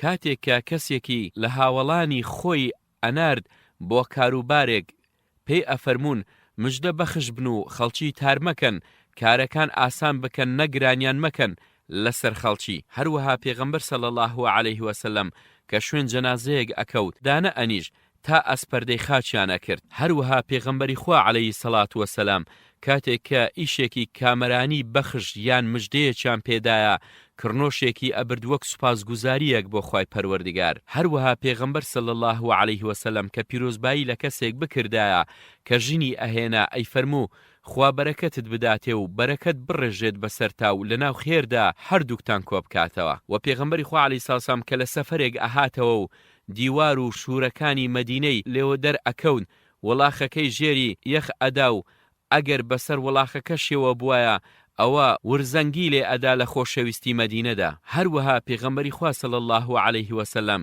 کە خوا حافیزی لە کەسێک بکردایە دەستی ئەگرت و بەرینە ئەدا تا ئەو دەستی پێغەمبەری خوا صلی الله عليه وسلم بەرینە دابایە و ئەیفەرموو دین و ئامانەت و کۆتایی کردەوەکانت ئەسپێرم بە خوای پەروەردگار. زۆرترین پەناگرتنی بەخوا بۆ قەرزاری و گوناهباری بوو. وتم باشە ئەی پێغەمبەری خوا ئەوە چییە ئەوەندە پەنا ئەگری بەخوا لە قەرزاری؟ فەرمووی ئاخر هەر کەس کە تووشی قەرزاری بوو کە کەوتە قسەکردن درۆ ئەکات و وعد ئەدات و وعدەکانیشی ناباتە سەر کە ئەمەش لە نیسائیدا هاتووە. و هەروەها کە لە سەحیحی مسلمیشدا هاتووە پێغەمبەر صلی الله عليه وسلم ئەیفەرموو خوایە دینم سەلامەت بکات چونکە ئەوە کارەکانم ئەپارێزێت، خوایە دونیام بۆ چاک بکە چونکە ژیانم لە دنیادایە، خوایە دوا ڕۆژیشم بۆ چاک بکە چونکە زیندوو بوونەوەم لە دوا ڕۆژدایە، خوایە لە ژیاندا هەموو شتێکی زیاد و بەخێرم بۆ بڕیار بدە، مردنیش بکە بەمایی پشودان بۆم لە هەموو خراپەیەک. بڕگەی سێم دوورکەوتنەوە واسهێنان لە ڕەوشتی کەسانی کافر و دووڕوو. قورئان و حەدیث بە درێژی باسی سیفەتەکانی کافران و دووڕوەکانیان کردووە. هەندێک لە زانانیش کتێبی سربەخۆیان لە سیفاتی کافرانیان دووڕوەکاندا داناوە و ڕاوە و پەراوێزیان لەسەر نووسیوە و مسلمانانیان ترساندووە لەیان. بۆ نمونە کتێبی احقاق الحق في النفاق خالد بن ئیبراهیم جەرجور و هەروەها لە چەندین کتێبی تردا کە بە تێر و تەسەلی تێیدا باس کراوە. بۆیە نابێت کەس ئەو گوناه و کارانە بەکەم بزانێت یان سیفایی منافقیان و کافران بە ترسناک نەزانێت و هەروەها بە سادەی بەسەریاندا بڕوات. ئەم تەقسیم بەندیەی کە هەندێک لە زانایان کردویانە بۆ ئەوەی خەڵک نەکەوێتە ناو تەکفیری کردن و وتویانە ئەمە کوفری عەمەلیە یان کوفری لەفزیە. ئەمە نیفاقی عەمەلیە و نیفاقی عەقیدەیی نییە. زانایان ناڵێن هەر کەس ئەگەر ئەو نیفاقە عەمەلیانە یان ئەو کوفرە لەفزیانە بکات مەدالیای ئازایەتی ئەدرێتێ یان لە گوڵێ کاڵتری پێناوترێت و هیچ گوناهبار نابێت. نا بەڵکو ئەڵێن ئەو کەسە بەو کار و قسە و کردەوانە گوناهبار ئەبێت و پێویستە دەستی لێ هەڵبگرێت و تۆبەی لێ بکات. تەنیا ئەوەندە ئەڵێت کە ئەو جۆرە کوفرانە یان نیفاقانە مرۆڤ کافر ناکەن و لە ئاگردا بە هەمیشەیی بهێڵنەوە. ئیبن قەییمی ئەلجەوزی ئەڵێت ئەگەر زانست بەبێ ئیشکردن کەڵکی ببوایە ئەوە خوا زەمی زاناکانی ئەهلی کتێبی نەئەکرد. ئەگەر ئیشکردنیش بەبێ دڵسۆزی سوودی هەبوایە ئەوە خوا زەمی دووڕوەکانی نەئەکرد. لەمانەوە بۆمان ڕوون ئەبێتەوە کە ڕەوشت بەرزی لە سێ ڕێگاوە دەست ئەکەوێت. یەکەمیان زیندووکردنەوەی ڕەوشتە کۆکراوەکان لەگەڵ خوادا و لەگەڵ خەڵکی خوادا، دووەمیان زیندووکردنەوەی سونەت و ڕەوشتەکانی پێغەمبەر صلی الله علیه وسلم لەگەڵ خوادا و لەگەڵ خەڵکی خوادا، سێمیان خۆ بە دوورگرتن لە ڕەوشتی کافران و دووڕوەکان. سەبارەت بە تەسکیەی نەفسیش لە دنیا پەرستی بە تایبەتی ئەوە بە بیر و ڕای زۆرێک لە زانایان بە دوو ڕێگە ئەبێت. یەکەم ڕێگایەکی تیۆری تەنیا بە ڕێگەی حەڵال سامان پێکەوە بنێت و لە هەموو ڕێگەیەکی حرام دوور بکەوێتەوە و دروستیش بۆ ئەو ماڵ و سامانە بڕوانێ و دڵنیا بێت کە ماڵ و سامان سپاردەیە لای و هی ئەو نییە و هی خوایە، و بۆ ماڵ بڕوانێت کە هەلێکە و بۆی هەڵکەوتووە تا بە هەشت و ڕەزامەندی خوا و مەردایەتی پێ بدەست بهێنێت. بەراوردێک بکات لە نێوان ئەوانەی کە ئەبنە بەندە و کۆیلەی پارە و سامان و ئەوانەی کە سامان و پارە ئەبێتە بەندە و کۆیلەی ئەوان، بۆ حورمەتی ئەمان و بێحورمەتی ئەوان بڕوانێت لای خەڵک و لە لای خوای خەڵک. دووەم ڕێگایەکی کردداری تەنیا لە ڕێگەی حەلالدا ئەو سامانە خەرج بکات و لە ڕێگەی حرامدا تاکە دینارێک چییە خەرجی نەکاتیان بەرنامەیەک دابنێت بۆ خەرجکردنی ئەو سامانە. لە کار و بارە شەرعی و دروستەکاندا وەک نەفەقەی ماڵ و مناڵ، کاری خێرخوازی، بەهێزکردنی خزمایەتی پێشخستنی دین و پشتیوانیکردنی ئەوانەی بۆ دین تێدەکۆشن و تا کۆتایی. بەشی چوارەم چیرۆکی هەندێ لەوانەی خوا سەروەتی پێداون و باش مامەڵەیان لەگەڵ کردووە. لاپەڕە 60 عوسمان ڕەزای خوای لێبێت 50,000 درهەمی لە لای تەلحە بوو، ڕۆیشت بۆ مزگەوت. تەلحە بەرەو ڕووی هاتووتی سوپاس بۆ خوا، پارەکەت ئامادە بووە، فەرموو ئەوە تا ماڵت ئاوا بێت. عوسمان فەرمووی ئەو پارە بۆ تۆ لە بڕی ئەو مەردایەتی هەتە. عوروە ئەڵێ دایکمان عائیشەم بینی 70,000 درهەمی بەیەک جار بەخشیەوە لە کاتێکدا کە کراسەکەی خۆی پێنە ئەکرد و کراسێکی تازەشی پێنە ئەکڕی، بۆ خۆی هەموو لە بەرخوا ئەبەخشیەوە. عەبدوڵای کوڕی عومەر بە 90,000 درهەم خانوەکەی خالیدی کوڕی ئەبی موعیتی کڕی لەناو بازاردا بوو کە شەو دەهات گوێی لە دەنگی گریانی خێزانەکەی خالید بوو. بە خێزانەکەی خۆی وت ئەوە ئەو گریانە چییە؟ وتیان بۆ خانوەکەیان ئەگرین. عەبدوڵا بە غوڵامەکەی وت بڕۆ بۆ ماڵی خالید و پێیان بڵێ خانوەکەش و پارەکەش هەمووی هی خۆیانە. کابرایەک ناردی بۆ لای عەبدوڵا کە مانگایەکی بۆ بنێرێت تا لە شیرەکەی بخوات، چونکە نەخۆشە و دکتۆر شیری مانگای بۆ نووسیوە. عەبدوڵاش 700 سەر مانگای بۆ نار بە شوانەکانیشیانەوە و پێشی وت ئەو گوندەش هەر بۆ خۆت کە گاگەلەکەی تێدا ئەلەوڕێت. زەین العابدینی عەلی کوڕی حوسەین چووە لای ئوسامەی کوڕی زەید لە نەخۆشیەکەیدا، بینی ئوسامە دڵی پڕ بووە و ئەگری. وتی ئەوە چیتە، بۆچی ئەوەندە دڵت پڕە؟ وتی بڵێم چی، بڕێ قەرزی خەڵکم لەسرە، ئەترسم بۆم نەدرێتەوە. زەین العابدین فەرمووی چەندە؟ وتی 15,000 دینارە. فەرمووی من هەمووی ئەدەمەوە. کابرایەک هاتە لای موعەنی کوڕی زائیدە و داوای یارمەتی لێ کرد. ئەویش وتی بە غوڵامەکەی کوڕەکە فڵانە هوشتر و 1000 دینار بدا بە ئەم پیاوە موعین.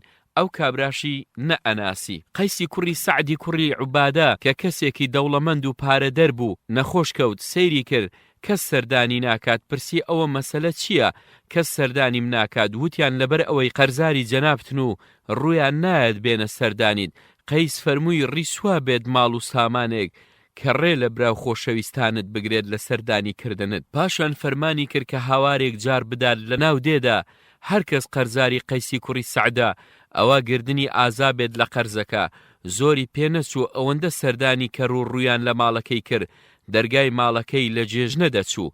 کابرایەک هاتە خزمەت سەعیدی کوڕی عاس، داوای هاوکاریەکی لێ کرد. سەعید فەرمانی کرد کە 1000 درهەمی بدەنێ. کابرا کە پارەکەی وەرگرت دەستی کردە گریان. وتیان بۆچی ئەگریت؟ وتی بۆ ئەوە ئەگریم زەوی چۆن دڵی دێت کەسی وەک تۆ بخوات. سەعید 1000 درهەمی تریشی پێدا. کابرا دانیشت و زیاتر گریانی لێ بەرز ئەبوویەوە. لەم سەردەمە تازانشدا لەو کەسانە زۆرن کە فێری ئەوە بوون جوان سامان بەکاربێن و بیکەنە کەرەسەی خۆشبەختی بۆ دنیا و ئاخیرەتی خۆیان و بۆ خەڵکیش. بۆ نمونە دکتۆر مستەفا محەممەد کە لە ساڵی 1921دا هەتا 2009 زایانی لە مەسر ژیاوە، لە کانونی یەکەمی ساڵی 1952 زانکۆی تەواو کردووە و بووە بە پزیشک ماوەی 7 ساڵ پزیشک بووە لە بەشی نەخۆشیەکانی سنگدا. لە ساڵی 1960دا واز لە پیشەی پزیشکی ئەهێنێت و دەست ئەکات بەنووسین و کاری بانکخوازی و خۆی بۆ ناساندنی ڕاستیەکانی ئیسلام یەکلا ئەکاتەوە. کاتی خۆی کەسێکی کۆمۆنیست بووە بۆ ماوەی 30 ساڵ پاش لێکۆڵینەوەیەکی ورد ئەگاتە ئەوەی کە ڕاستیەکانی ئیسلام بە شێوەیەکی ئاشکرا و ڕوون زانست پێشتیوانیان لێ ئەکات و منتیقیش ئەداتە پاڵیان. بۆیە ئەمیش ئەو ڕائەگەیەنێت و ئەداتە پاڵ ڕاستیەکانی ئیسلام و لە دوو کتێبدا ئەم گەشتە تاقت پروچێنەی خۆی باس ئەکات بەناو نیشانەکانی حیوار مع الصدیق الملحد، هەروەها ڕحلەتی من الشک إلى الإيمان. ئەم پیاوە خوێندەوار و بانکخوازە گەورەیە ئەو سامان و سەروەتەی خوای پەروەردگار پێیدا بوو هەموو ئەخاتە خزمەت دینی خوا و خەڵکی خوا. گرنگترین ئەو کارانەی دکتۆر مستەفا محەممەد لە ژیانیدا کردوونی ئەمانن. یەکەم مزگەوتێکی گەورەی لە قاهیرەدا دروست ئەکات بە ناوی مەسجد المستەفا مەحموود. 2 3 سنتەری پزیشکیش وەک پاشکۆ لە لای مزگەوتەکەدا ئەکاتەوە بۆ کاری خێرخوازی بۆ ئەو کەسانێک کە کەم دەرامەتن. 3 کاروانی سۆز یەکێکی ترە لە پرۆژەکانی دکتۆر مستەفا مەحموود کە بریتیە لە تیمێکی 16 دکتۆری لە هەموو پسپۆڕیەکاندا. 4 ئەم سنتەرەی دکتۆر مستەفا 4 ڕوانگەی فەلەکناسی تێدا دامەزراوە بۆ توێژینەوەی گردوونناسی.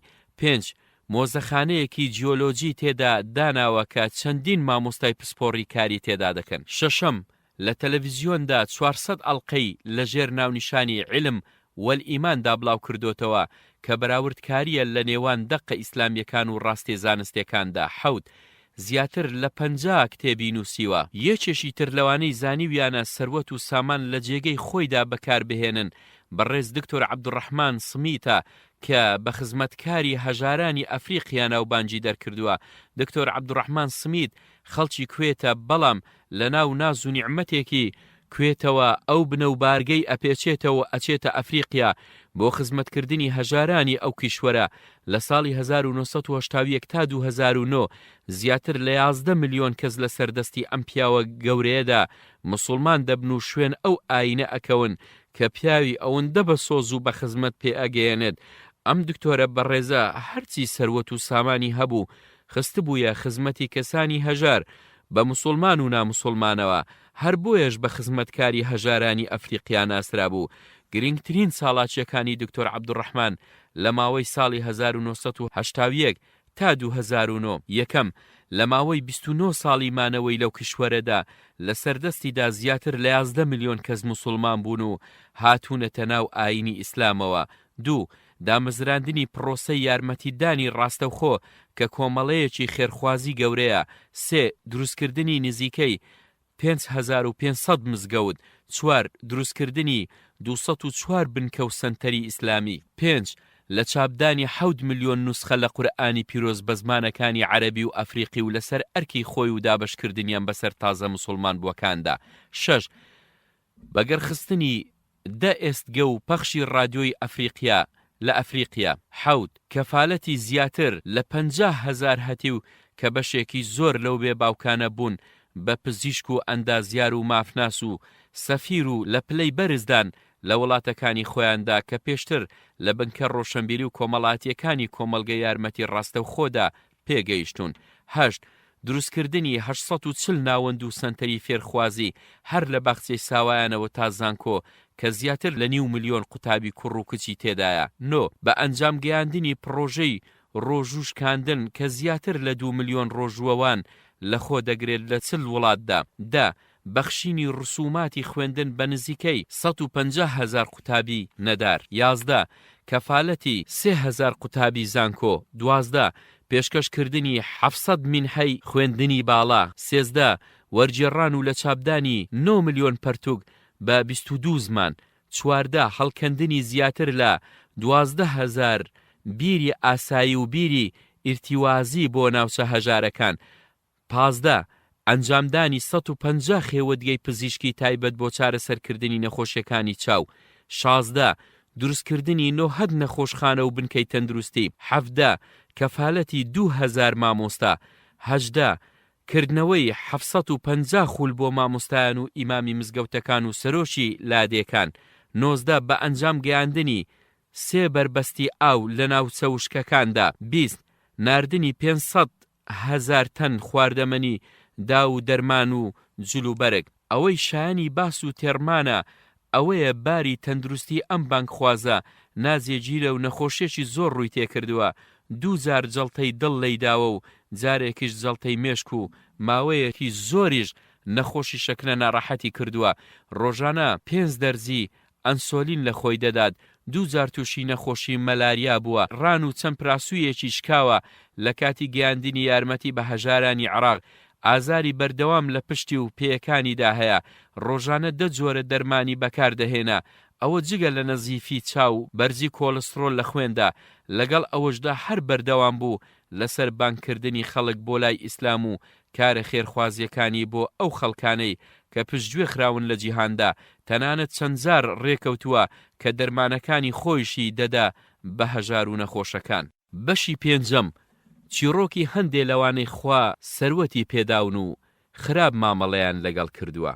لاپەڕە 7 ئیبن عەباس ڕیوایەت ئەکات کە حاجیب پیاوێکی عەرەب بوو، کەسێکی زۆر بەخیل بوو. شەو ئاگری نەئەگەڕان لەبەر ئەوەی کە خەڵکی بەرپێی خۆیان نەبینن لەو شەوەدا. ئەگەر خۆشی پێویستی بەوە بووایە چرایەک هەڵبکات ئەوەندە دای ئەگیرسان تا شتەکەی ئەدۆزیەوە و ئیتر ئەیکوژاندەوە، نەگیەکێک کەڵک لە چراکەی ئەو وەربگرێت. کابرایەکی بەخیل بە کرێکارێکی ود بە چەند کار ئەکەی لاموتی بەنانەسکی ڕۆژانە. وتی خاترم بگرە. وتی باشە، دووشەممە و پێنجشەممە بە ڕۆژوو ئەبم. کابرایەک بە هاوڵەکەی گوت ئەوە بۆچی داوەتێکم ناکەی بۆ ماڵەوەت؟ وتی ئاخر کاکە تۆ هەم باش ئەخۆی و هەم خێرا ئەخۆی. تیکەیەک لە دەمتایە خەریکی ئامادەکردنی تیکەیەشی تری. هاوڵەکەی وتی باشە ئەی ئەتەوێت چی بکەم لە نێوان دوو تیکەدا؟ ئەتەوێ دوو ڕکات نوێش بکەم؟ ئەندازیار عوسمان ئەڵێ قارون لە خزم و خوێشانی حەزرەتی موسا بوو سەلامی خوای لێبێ. خوای گەورە تاقی کردەوە بەوەی سامانێکی پێبەخشی کە کلیلی خەزێنەکانی ئەوەندە زۆر بوو کۆمەڵێک کەسی بەهێزی دەویست هەڵیانگرێ. لە جیاتی سوپاسی خوای لەسەر بکات کەوتە سەرکەشی و یاخیبوون. پێیان وت بەم سامانە دڵخۆش مەبە و لە سنوور دەرمەچۆ، چونکە خوا ئەو کەسانەی خۆش ناوێت کە لە سنوور دەردەچن و ماڵ و سامان لە خشتیان ئەبات. هەوڵ بدە بەو ماڵ و سامانەی کە خوا پەیداویت بەهەشت بەدەست بێنیت و بەشی خۆشت لە خۆشی دنیا لە ڕێی حەڵاڵەوە فەرامۆش مەکە. چاکە خواز بە هەر وەک چۆن خوا چاکەی لەگەڵدا کردویت. نەکەی هەوڵی فەساد و گوناه و تاوان بدەی لەسەر زەویدا، چونکە بەڕاستی خوا تاوان باران و گوناهکارانی خۆش ناوێت. قارون وتی ئەم ماڵ و سامانم بەهۆی زانست و زانیاری و لێزانی خۆمەوە بەدەست هێناوە. ئیتر وەک نەزانێ کە خوا پێش ئەم چەندەها گەل و هۆزی لەناو بردووە کە لەو بەدەسەڵاتتر و دەوڵەمەندتر بوون. خوۆش ئاگاداری تاوانی خراپەکانە و هەمووی لە لای خۆی تۆمار کردووە. ڕۆژێک قارون خۆی سازدا و بەڕازاوایی چووە دەرەوە بۆ خۆنواندن. ئەوانەی کە ئاواتیان ژیانی دنیایە وتیان ئای خۆزگە ئێمەش وەکو قارون سامان و دەسەڵاتمان بووایە. بەڕاستی بەختێکی چاکی هەیە. بەڵام ئەوانەی کە شارەزا و زانا بوون وتیان هاوار بۆ ئێوە بۆ بیر ناکەنەوە پاداشتی خوای زۆر چاکترە بۆ ئەو کەسەی کە باوەڕی دامەزراوی هەیە و کار و کردەوەی چاک ئەنجام دەدات. ئەو پاداشتەش تەنها دەست ئەوانە دەکەوێت کە خۆگر و ئارامگرن. اینجا خوای گەورە پەندی بەنی ئیسرائیلی دەدا و هەر زۆر زوو تۆڵەی لە قارون سندەوە و خۆی و ماڵ و سامانەکەی نەغڕۆی زەوی کرد و کەس نەیتوانی لە سەزای خوای ڕزگاری بکات. کە بەنی ئیسرائیل ئەم معجیزە گەورەیان بینی چۆن خوای گەورە قارون و سامانەکەی لەناو برد، ئەوانەی کە پێشتر ئاواتیان بە قارون دەخواست وتیان ئەی هاوار بەس نەبوو وەکو ئەوتیانە چوین. دیارە کە خوا ڕزق و ڕۆزی زۆر دەبەخشێت بە هەر کەس بیەوێت، یاخود بە حیکمەتێک کەمی دەکاتەوە کە هەر خۆی دەزانێت. ئەگەر فەزل و بەهرەی خوا نەبووایە لەسەرمان ئێمەش بەناخی زەویدا ڕۆدەچوین. ئای کە ڕۆن و ئاشکرایە کافر و خوانەناسان سەرفراز نابن. جا ئیتر با خەڵکی دڵنیا بن کە ئەو ماڵی قیامەتە بەهەشتی بەرینمان ئامادە کردووە بۆ ئەو کەسانی کە لە دنیادا نەبەرزی و پلەپایان دەوێت، نەفەساد و گوناه و خراپەش، سەرنجام و سەرفرازیش هەر بۆ پارێزگاران و خواناسانە. ئەوەی کار و کردەوەی چاکە بکات ئەوە چاکە دێتە ڕێی، ئەوەی کە گوناه و هەڵە و خراپەش بکات پاداشتیان بەپەی کردەوەکانیانە. حاجی کاروان لە پێگەی تایبەتی خۆیدا ئەڵێ مناڵێک دێت بۆ لای حەزرەتی موسا و داوای لێ دەکات لای خوا دوعای بۆ بکات تا خوا دەوڵەمەندی بکات. موساش لێی دەپرسێت دەیەوێ لە 30 ساڵی یەکەمی تەمەنیا خوا دەوڵەمەندی بکات یا لە 30 ساڵی دووەمی تەمەنیا. مناڵەکەش ماوەیەک بۆی دادەمێنێ و نازانێ کامیان هەڵبژێرێ. سەرنجام ئەوە دێت بە خەیاڵ یا هەر چۆنێ بێت دەوڵەمەندی بۆ ئەو سەرەتایی ژیان خۆشە و لەلایەشی ترەوە خۆ ئەم عیلمی غەیبی پێ نییە چێ دەڵێ لە دوای ئەو 30 ساڵەوە تەمەنی بەردەوام دەبێت و دەژی. بۆیە داوا دەکات کە دەوڵەمەندیەکە لە 30 ساڵی یەکەم تەمەنیا بێت. ئیتر بیری لەوە نەکردەوە کە ئەگەر بمێنێ تا 60 ساڵەکە پیری و پەککەوتەی ڕووی تێدەکات و نەخۆشیەکان لی کۆ دەبنەوە و هێز و تواناکانی لاواز دەبن. پێغەمبەر موسا لە بارەگای پەروەردگار داوا دەکات و ئەویش داواکەی گیرا دەکا لە سەرەتای تەمەنیەوە دەوڵەمەندی بکات. کوڕە ڕۆژ بە ڕۆژ دەوڵەمەند دەبێت و تەمەنیشی گەورەتر دەبێت و دەبێتە پیاوێکی ناوداری ناوچەکە و یەکێ لە گەورەترین دەوڵەمەندەکانی ئەو ناوچەیە ڕۆژ بە ڕۆژ خوا ڕزق و ڕۆزی فراوان دەڕێژێ بەسەریا. ئەم تازە دەوڵەمەندەش دەستی ناقونجێنێ و دەرگای ڕزق لەسەر خەڵکی زۆر دەکاتەوە، یارمەتی هەژار و لێ قەوماوان دەدات، نەک هەر بە ماڵ و پارە بەڵکو بەدەست خستنەکاریان لە بازرگانی و کشت و کاڵ و ژنهێنان بۆ گەنجانی تازە پێگەیشت و بەخێوکردنی هاتی و جێگە بۆ کردنەوەیان. 30 ساڵی یەکەم تەواو دەبێ و پێدەنێتە 30 ساڵی دووەمەوە. پێغەمبەر موسا سیر دەکات تا دێت ئەم پیاوە هەر دەوڵەمەندتر دەبێ و بەخشندەی زیاتر دەبێ، ڕوو دەکاتە پەروەردگار و عەرزی دەکات پەروەردگار بەڵێنی تۆ دروست و بەجێیە و ئەو کەسەش داوای دەوڵەمەندیمان بۆ کرد و فەرمانتدا کە لە 30 ساڵی یەکەمی تەمەنیا دەوڵەمەندی بکەیت. خۆت ئاگاداری 30 ساڵەکە تەواو بوو، کابرایش زیاتر گەشەی کردووە و دەوڵەمەندتر بووە. پەروەردگاریش فەرمووی ئەی موسا، دیتم ئەو بەندەیەم بەندەیەکی بەخشندەیە و دەرگای ڕزقی بۆ بەندەکانی ترم کردوتەوە، پێم شەرم بوو دەرگای ڕزقی فراوانی خۆمی لەسەردا بخەم. مامۆستا حەسەن پێنجوێنیش ئەڵێت پیاوێک لە خۆی و خێزانی و مناڵەکانی لە گەشتێکدا بوون، لە ڕێدا شتێکیان بینی دەستی لێ ڕاگرتن و ئەوانیش تڕۆمبێلەکەیان وەستاند و گوتیان فەرموو کارێکت هەبوو، گوتی دەمەوێت لە تەکتان بم، جێم دەکەنەوە لە تەکتانە سوار بم. ئەوانیش گوتیان بێ زەحمەت خۆتمان پێ بناسێنە، تۆ چیت؟ ئەویش گوتی من ماڵم سەروەت و سامانم. پیاوەکە ڕووی کردە ژن و منداڵەکانی و گوتی ئێوە ڕاتان چییە؟ ئایا ڕێی بدەین لە تەکمانە سوار بێت؟ ئەوانیش بەیەک دەنگ گوتیان بەڵێ، ئەمڕۆ هەموو ئیش و کارێک بە ماڵ دەکرێت، ئەگەر ئەومان بوو دەتوانین هەر شتێکمان ویست بمان بێت. ماڵ لە تەچیانە سوار بوو، ترۆمبێل کەوتە ڕێ و گەشتەکەیان درێژەی پێدا. لە خاڵێکی سەرڕێدا شتێکی تریان بینی کە دەستی لێ ڕاگرتن. ئەوانیش وەستان و باوکەکە گوتی فەرموو کارێکت هەبوو؟ ئەویش گوتی من پلە و پایەم، دەمەوێت لە تەکتانە بم، ئایا ڕێم دەکەن هاوڕێتان بم؟ باوکەکە لە خێزان و مناڵەکانی پرسی ڕاتان چییە؟ ڕێی پێ بدەین سەرکەوێت و لەگەڵماندا بێت؟ هەموو بەیەک دەنگوتیان بەڵێ، چونکە بەدەسەڵات و پلە و پایە هەرچیمان بوێت دەتوانین بیکەین و بەدەستی بێنین. دەسەڵات و پلە و پایەش لە تەچیانە سوار بوو، ڕۆیشتن و ئەوانیش لە گەشتەکەیانە بەردەوام بوون. لە ڕێدا زۆر شتیان لە ئارەزوەکان و ڕابواردن و خۆشیەکانی دنیا بینی، لەگەڵ خۆیانە هەڵیان گرتن و کردنیانە هاوڕێ و هاونیشین. هەر لەو گەشتەیاندا شتێکی تریان بینی کە دەستی لێ ڕاگرتن و ئەوانیش وەستان و باوکەکە لی پرسی تۆ چیت و چیت دەوێ؟ ئەویش گوتی من ئاینم، دین و مەزەبم، دەمەوێت لە تەکتانە بم، ڕێم دەدەن؟ هەموو بەجارێ و بەیەک دەنگوتیان ببوورە هێشتا کاتی ئەوەمان نەهاتووە، با کەمێک ڕابوێرین و چێژ لە خۆشی و ئارەزوەکانی دنیامان ببینین، چونکە تۆی ئاین و ڕێی حەرام و حەڵالمان نیشان دەدەیت. ئەوە نوێژە، ئەوە باڵا پۆشیە و ئەوە ڕۆژووە و ئەوە تا ئەوانش زەحمەتن، ئێمەش لە سەرەتای ژیان داین و تاقەتی شتی وامان نییە، لەبەر ئەوە داوای لێبوردن دەکەین.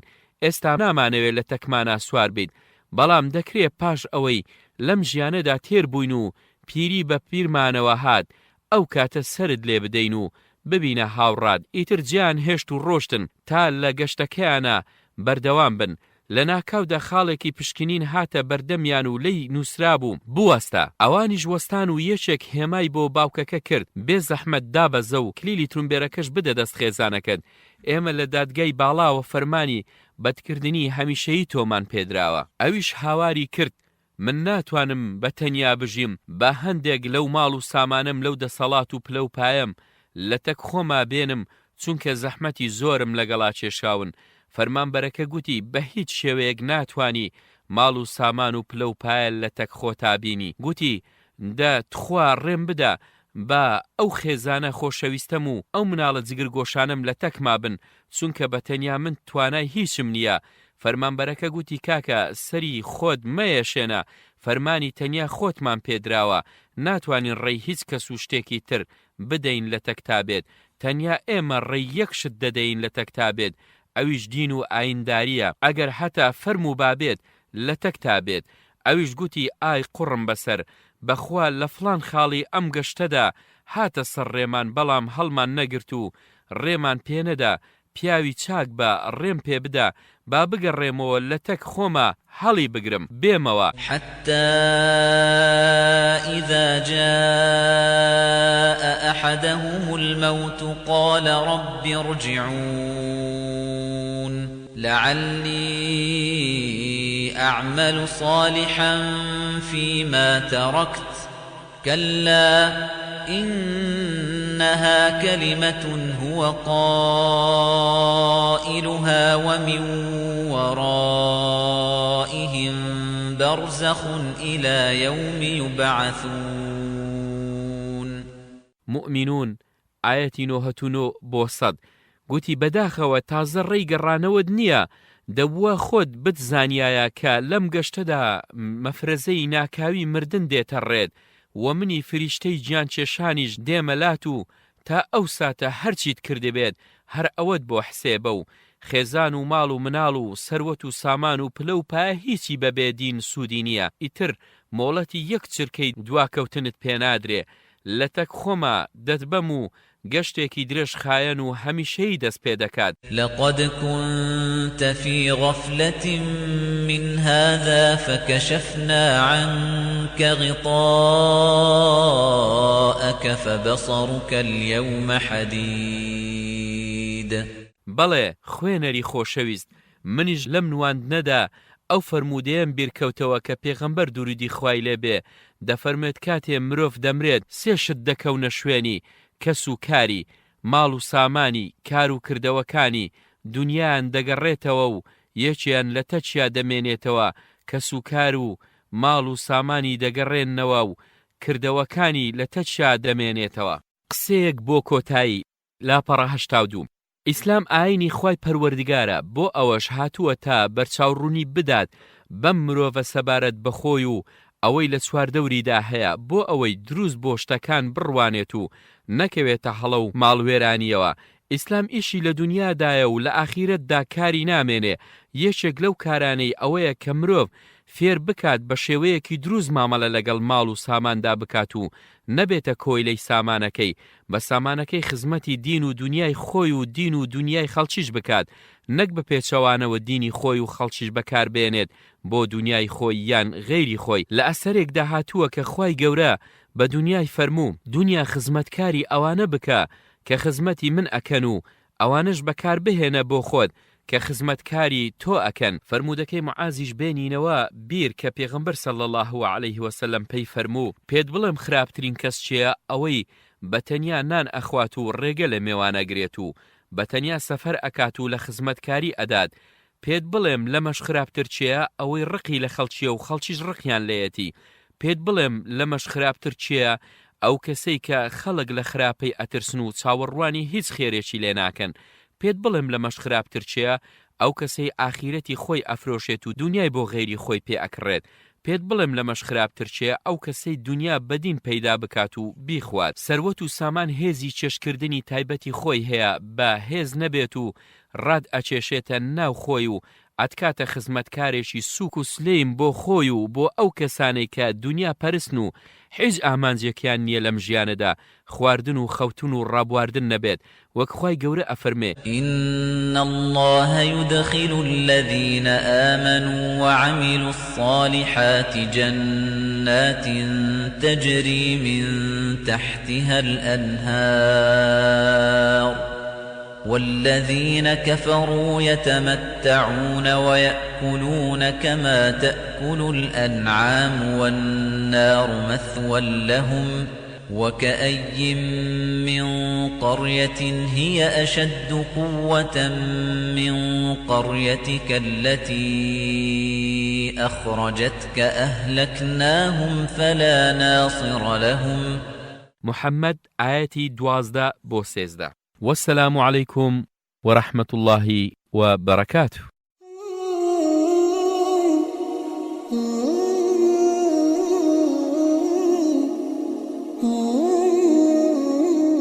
کتێبخانەی ڕۆشنایی دەنجی یەکەمین کتێبخانەی دەنجی ئاینی بە زمانی شیرینی کوردی.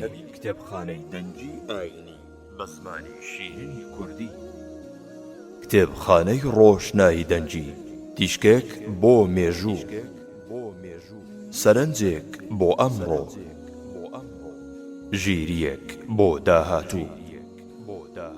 کتێبخانەی ڕۆشنایی دەنجی ڕۆشناییەک لە پەڕاوە ڕاستیەکان بەرەو دڵە شەکەت و ماندووەکان.